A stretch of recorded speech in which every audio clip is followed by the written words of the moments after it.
ನಶ್ಯರತಿ ಅಪ್ರಾಪ್ತಿತಃ ಪ್ರಾಪಣಂ. ಎಲ್ಲರಿಗೂ ಜೈ ಶ್ರೀರಾಮ್.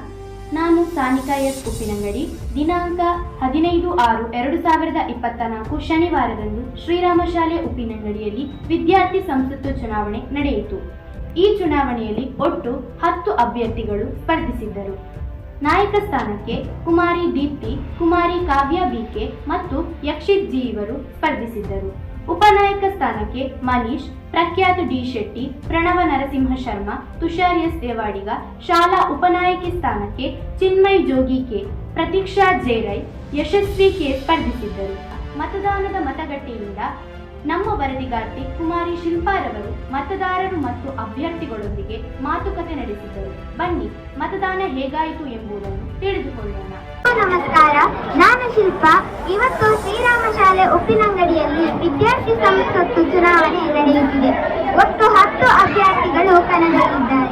ನಾಯಕ ಸ್ಥಾನಕ್ಕೆ 3, ಉಪನಾಯಕ ಸ್ಥಾನಕ್ಕೆ 4, ನಾಯಕಿ ಸ್ಥಾನಕ್ಕೆ 3 ಅಭ್ಯರ್ಥಿಗಳು ಸ್ಪರ್ಧಿಸುತ್ತಿದ್ದಾರೆ. ಬನ್ನಿ ನೇರವಾಗಿ ಅಭ್ಯರ್ಥಿಗಳನ್ನು ಮತ್ತು ಮತದಾರರನ್ನು ಮಾತನಾಡಿಸೋಣ. ಮತದಾನ ಮಾಡಿ ಆಯ್ತಾ?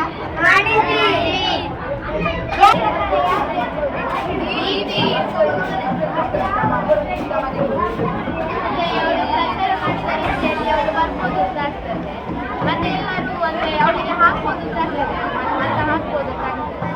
ಈಗ ದೀಪ್ತಿ ಅಂತ ಬಂದ್ರೆ ಅವರು ಈ ಶಾಲೆಗೆ ಯಾವುದೆಲ್ಲ ಬದಲಾವಣೆ ಮಾಡ್ಬೋದು ಅಂದ್ರೆ ಶಾಲೆಗೆ ಬೇಕಾದ ಮೂಲ ಸೌಕರ್ಯವನ್ನು ಒದಗಿಸ್ತಾರೆ.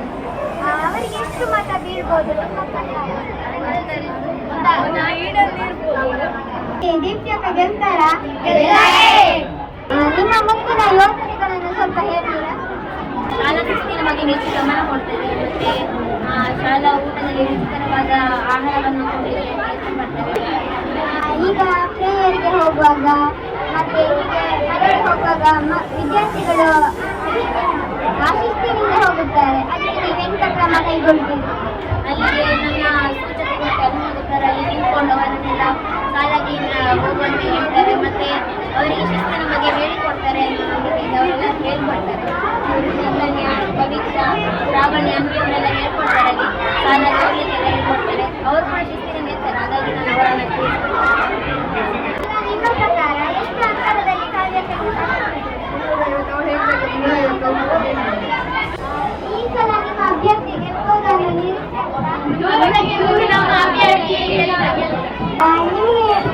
ಹೇಗೆ ಅನಿಸ್ತಿದೆ? ಎಷ್ಟು ಮತ ಬೀಳ್ಬೋದಂತ ನಿರೀಕ್ಷೆ ಇದೆ?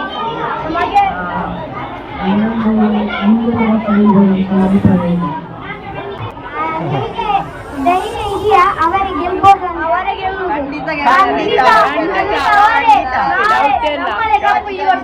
ಒಳ್ಳೆಯ ರೀತಿಯಲ್ಲಿ ಪ್ರಚಾರ ಮಾಡಿದ್ದೇವೆ. ಈ ಸರಿ ಗೆಲ್ಲುವುದು ನಾವೇ. ನಾವೆಂತ ಹೇಳಲಿಕ್ಕೆ ಇಲ್ಲ. ಯಕ್ಷಿತು ಹಿಂದೆ ಈ ವರ್ಷ ಗ್ಯಾರಂಟಿ.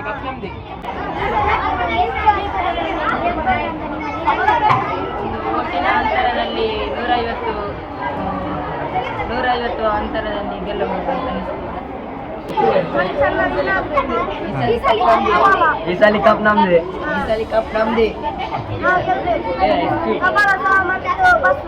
ಎಷ್ಟು ಮತ ಬೀಳ್ಬೋದಂತ ನಿರೀಕ್ಷೆ ಇದೆ? 400ರಲ್ಲಿ ನಿರೀಕ್ಷೆ ಅಂದ್ರೆ ಸರಿಂದ ಗೊತ್ತಿಲ್ಲ. ಒಂದು 100ಗಿಂತ ಜಾಸ್ತಿ 200 ಅಂತ ಅನಿಸ್ಬೋದು.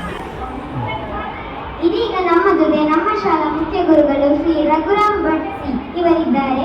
ಬನ್ನಿ ಈ ಬಾರಿಯ ವಿದ್ಯಾರ್ಥಿ ಸಂಸತ್ತು ಚುನಾವಣೆಯ ಬಗ್ಗೆ ಅವರ ಅನಿಸಿಕೆಯನ್ನು ಕೇಳೋಣ. ಜೈ ಶ್ರೀರಾಮ್.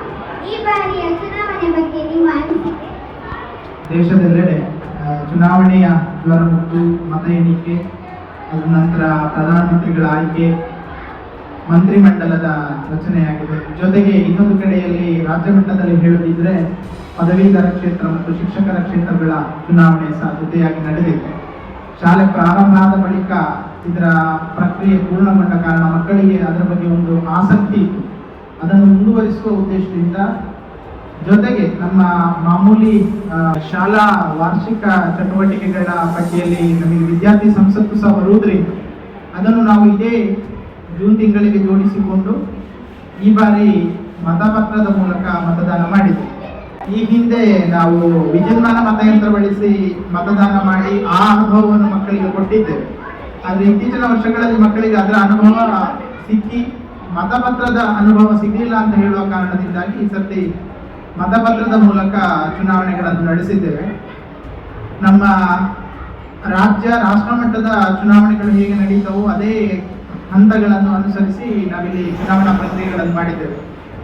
ಮುಖ್ಯ ಚುನಾವಣಾಧಿಕಾರಿ ಇರ್ಬೋದು, ಮತಗಟ್ಟೆ ಅಧಿಕಾರಿ ಇರ್ಬೋದು, ಸೆಕ್ಟರ್ ಅಧಿಕಾರಿ ಇರ್ಬೋದು, ಅಥವಾ ಕಣ್ಗಾವಲು ಅಧಿಕಾರಿ ಇರ್ಬೋದು, ಎಲ್ಲ ಕರ್ತವ್ಯಗಳನ್ನು ನಮ್ಮ ಶಿಕ್ಷಕರು ವಿವಿಧ ಹಂತಗಳಲ್ಲಿ ನಿರ್ವಹಿಸಿ 2 ಮತಗಟ್ಟೆಗಳಲ್ಲಿ ವಿದ್ಯಾರ್ಥಿಗಳನ್ನು ಹಂಚಿ ಮತಕ್ಷೇತ್ರಗಳನ್ನಾಗಿ ವಿದ್ಯಾರ್ಥಿಗಳನ್ನು ವರ್ಗೀಕರಿಸಿ ಮತಕ್ಷೇತ್ರಗಳಲ್ಲಿ ಪ್ರತ್ಯೇಕ ಚುನಾವಣೆ ನಡೆದು ಇದು ಸಾರ್ವತ್ರಿಕ ಚುನಾವಣೆಯ ಮಾದರಿಯಲ್ಲಿ ವಿದ್ಯಾರ್ಥಿ ನಾಯಕ ಮತ್ತು ವಿದ್ಯಾರ್ಥಿ ಉಪನಾಯಕ ಅಥವಾ ನಾಯಕಿ ಹುದ್ದೆಗಳಿಗೆ ಮತದಾನ ಪ್ರಕ್ರಿಯೆ ಪೂರ್ಣಗೊಳ್ಳುತ್ತದೆ.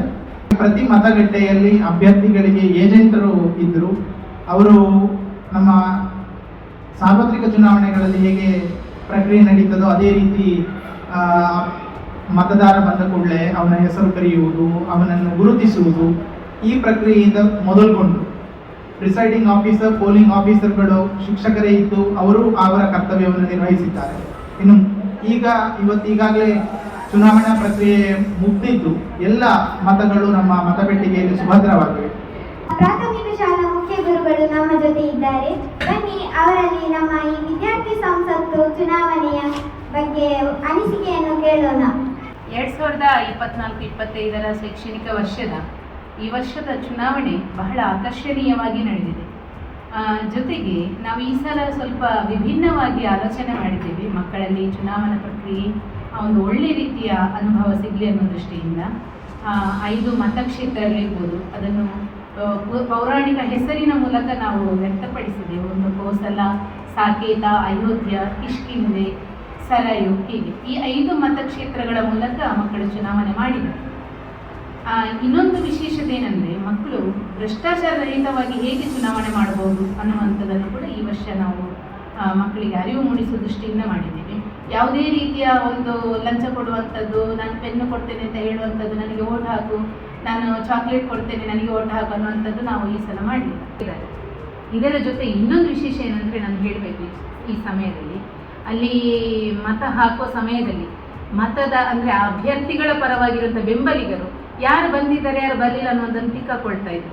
ಯಾರು ಬರಲಿಲ್ಲ ಅವರ ಹತ್ರ ಹೋಗಿ ಯಾಕೆ ಓಟ್ ಹಾಕಲಿಲ್ಲ ಅನ್ನೋದನ್ನು ಕೂಡ ಕೇಳ್ತಾ ಇದ್ರು. ಇದು ಈ ವರ್ಷ ಒಂದು ವಿಶೇಷ ಅನಿಸಿತು ನಮಗೆ.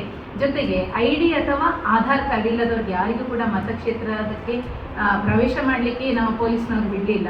ಅದು ಬಹಳ ಚೆನ್ನಾಗಿ ನಡೆದಿದೆ. ಪೊಲೀಸ್ನವರು ಕೂಡ ನಮ್ಮ ಮಕ್ಕಳೇ ಆಗಿದ್ದರು. ನಮ್ಮ ಭವ್ಯ ಭಾರತದ ಸದೃಢ ಭವಿಷ್ಯಕ್ಕಾಗಿ ರಾಜಕೀಯವಾಗಿ ಮಕ್ಕಳನ್ನು ಅಂದರೆ ನಮಗೆ ಬೇಕಾಗಿರುವಂಥ ಅಭ್ಯರ್ಥಿಗಳನ್ನು ನಾವು ಹೇಗೆ ಆಯ್ಕೆ ಮಾಡಿಕೊಳ್ಬೋದು ಅನ್ನೋದನ್ನು ಇಲ್ಲಿ ಮಕ್ಕಳು ಸೂಕ್ಷ್ಮವಾಗಿ ಅಭ್ಯಸಿಸಿದ್ದಾರೆ. ಇದೊಂದು ವಿಶೇಷವಾದ ಚುನಾವಣಾ ಪ್ರಕ್ರಿಯೆ ಅಂತ ನಾನು ಈ ಸಮಯದಲ್ಲಿ ಹೇಳ್ಬೋದು.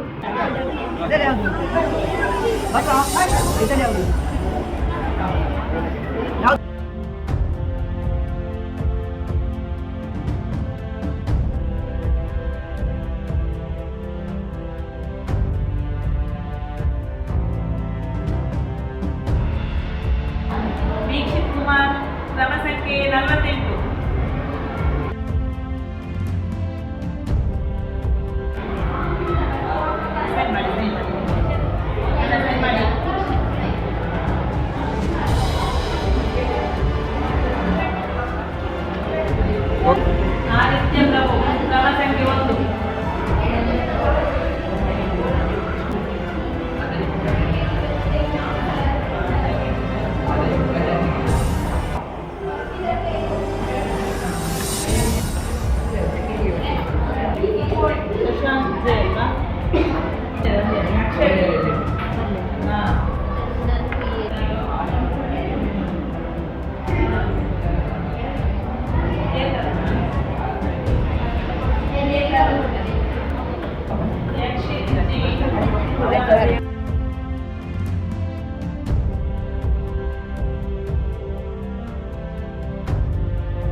ಶಾಲೆಯ ವಿದ್ಯಾರ್ಥಿ ಸಂಸತ್ನ ಚುನಾವಣೆ 2024-25 ಈ ದಿನ ನಮ್ಮ ಶ್ರೀರಾಮ ಶಾಲೆಯಲ್ಲಿ ನಡೆಯಿತು. ಇದರಲ್ಲಿ ನಾವು ಶಾಲಾ ನಾಯಕ ಅಥವಾ ನಾಯಕಿ ಸ್ಥಾನ, ಶಾಲಾ ಉಪನಾಯಕಿ ಸ್ಥಾನಕ್ಕೆ ಚುನಾವಣೆಯನ್ನು ನಡೆಸಿದೆವು. ಅದರಲ್ಲಿ ಒಟ್ಟು 2 ಮತಗಟ್ಟೆಗಳಲ್ಲಿ ಸೇರಿ 411 ಮತದಾರರಿದ್ದರು. ಮೊದಲನೇ ಮತಗಟ್ಟೆಯಲ್ಲಿ 195 ಮತದಾರರು ಹಾಗೂ ಎರಡನೇ ಮತಗಟ್ಟೆಯಲ್ಲಿ ಒಟ್ಟು 216 ಮತದಾರರಿದ್ದು ಒಟ್ಟು 411 ಮತದಾರರಿದ್ದರು. ಅದರಲ್ಲಿ ಮೊದಲನೇ ಮತಗಟ್ಟೆಯಲ್ಲಿ 195 ಮತದಾರರಲ್ಲಿ 190 ಜನ ಮತ ಚಲಾಯಿಸಿ 97% ಮತದಾನವಾಗಿದೆ. ಅದೇ ರೀತಿ ಎರಡನೇ ಮತಗಟ್ಟೆಯಲ್ಲಿ 216 ಮತದಾರರಲ್ಲಿ 202 ಮತದಾರರು ಮತ ಚಲಾಯಿಸಿದ್ದಾರೆ. 93% ಮತದಾನವಾಗಿದೆ. ಹೀಗೆ ಒಟ್ಟು 392 ಮತ ಚಲಾವಣೆಯಾಗಿದ್ದು ಒಟ್ಟು ಶಾಲಾ ಮತದಾನ 96% ಮತದಾನವಾಗಿದೆ. ಇಷ್ಟು ಹೊತ್ತು ವಿದ್ಯಾರ್ಥಿ ಸಂಸತ್ತು ಚುನಾವಣೆ ಬಗೆಗಿನ ಸುದ್ದಿಯನ್ನು ವೀಕ್ಷಿಸಿದ್ದಕ್ಕಾಗಿ ತಮಗೆಲ್ಲರಿಗೂ ವಂದನೆಗಳು. ಮತ್ತೆ ಭೇಟಿಯಾಗೋಣ. ರಾಮ್ ರಾಮ್. ಶ್ರೀರಾಮ ಶಾಲೆ ಉಪ್ಪಿನಂಗಡಿ ಪ್ರಸ್ತುತಿ.